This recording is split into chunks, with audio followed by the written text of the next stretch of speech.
Hi again. So this is Journal 34. This is for day 42, I believe. I think that's where we're at. So you're going to put in your name, first and last, and then click the radio button for whatever period you're in. Now this is a life science flashback. I want to know,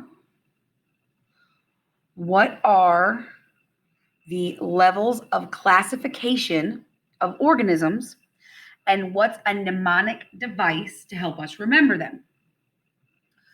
So, recently we talked about crustaceans and the fact that they were arthropods, and that arthropods is the next group after animals. That we've got the kingdom is animal, and then the next group down is the phylum, and there's the chordates, the chordata.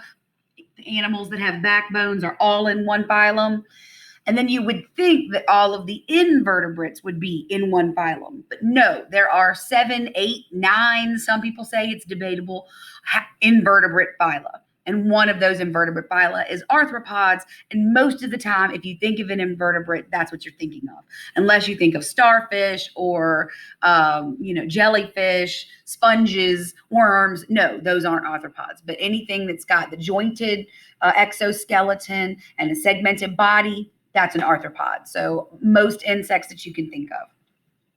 And then arachnids as well, and then crustaceans. So that's kind of supposed to give you a hint as to what we're talking about here. So the levels of classification. So first there's domain. And there's 2 domains. And our domains are just the ancient stuff and the new stuff. So we're with the new stuff. So once we get into our domain, the next thing are the kingdoms. Now, if you were in the class with me, I would say, okay, challenge, how many kingdoms can you name? Usually you can give me animal and plant. Someone usually can give me fungi, one with fungus, and that's going to include mold, mildew, and yeast, as well as other mushrooms and other kinds of fungus. Then there is protists. Now, sometimes I'll have somebody that at least thinks of, oh, well, they're really small, and some of them make their own food, and some of them eat other things. Those are protists. Protists are single-celled organisms. Sometimes they can make their own food. They can do photosynthesis, and often they're slightly green. Sometimes they have to consume other things, like amoebas have to actually wrap their little bodies around things. But amoebas, euglenas, paramecium are all protists, these single-celled organisms. Euglenas move by that whip-like tail. Does it sound familiar from last year? Maybe you got a chance to talk about it. Parameciums are shaped like a foot and have those little cilia going all around the outside of them. And amoebas are the blobs that just to eat whatever food they're eating. So we said fungus, we said plant, we said animal, we said protist. So then there are 2 bacteria kingdoms. There used to be only one bacteria kingdom. It was called Monera. But now we have split, and that's where the domain comes in. So one of those bacteria, the archaebacteria, are in the old domain, the prokaryotic cells that do not have DNA trapped inside of a nucleus. And those bacteria are bacteria we didn't think could exist. Things that live in very salty environments, things that live in very acidic environments, things that live in very hot or very cold or full of methane or full of sulfur. And we didn't think anything could live there. And we find these ancient bacteria. And so the guess really is that because we know our Earth used to be this nasty place, that the first living things probably were these really nasty bacteria that could eat those kinds of things. And then we've got the eubacteria. We've got the bacteria that we know of today, things like what cause strep throat, the strep bacteria, or listeria is a bacteria. Staph infections are caused by a bacteria. MRSA infections are caused by bacteria. So those are the more common bacteria that are the current ones.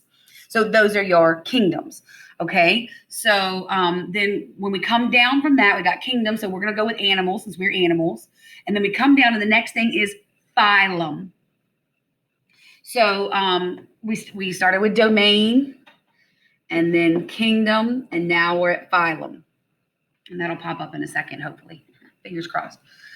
So we, like I said, are in chordata. We are chordates, meaning we have a spinal cord inside of a backbone. And just like lots of other animals. So all of those animals that have a backbone are within. Now, within the chordates, the next thing down is class. So it's kingdom, phylum, class. So class is next. There are 5 vertebrate classes. And again, this is something you should know from last year, so I want to go over it. So we've got mammals, right? That's us.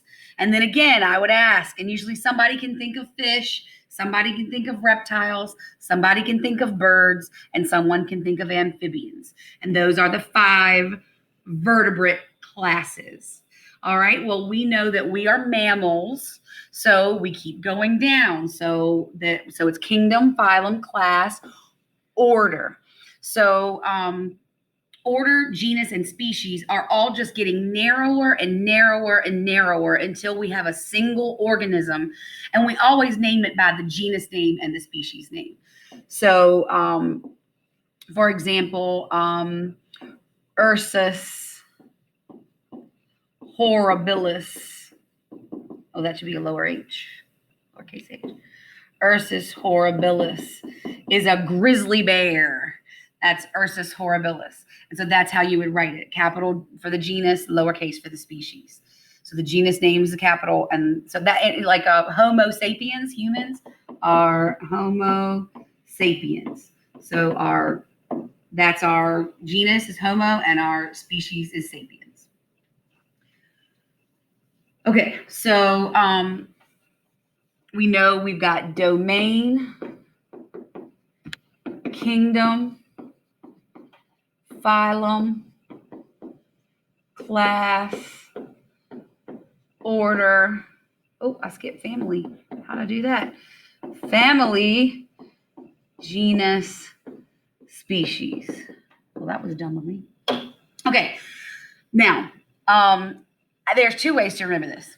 One mnemonic device to remember this is just the fact that it's got kind of a rhythm.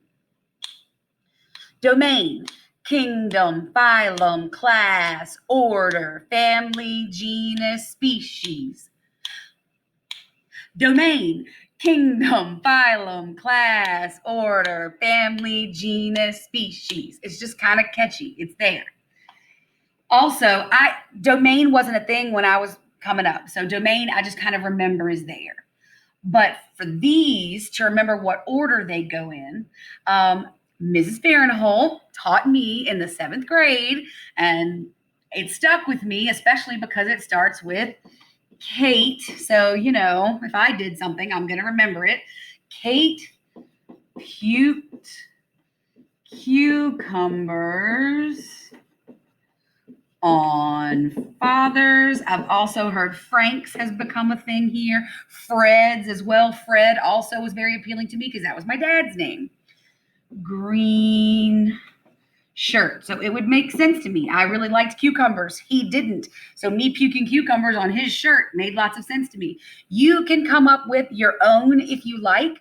If you had Miss Hayes last year, you might have learned one about King Philip. And I can't ever remember that one. But if you know that one, use that one. Write that one down. I just want you to have at least, some mnemonic device. So you could say, well, you can sing it and you can just write it out. Or you can type out one of the mnemonic devices that we have.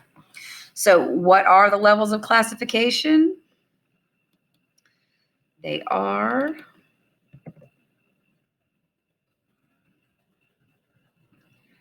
domain, kingdom, phylum, class, order, family, genus. And I'll put species in lowercase, so we'll remember that. And then to remember, you can sing them in rhythm, or Kate puked cucumbers on Father's green shirt. Okay, there you go. You can copy that. Have a lovely day. Make good decisions. Bye.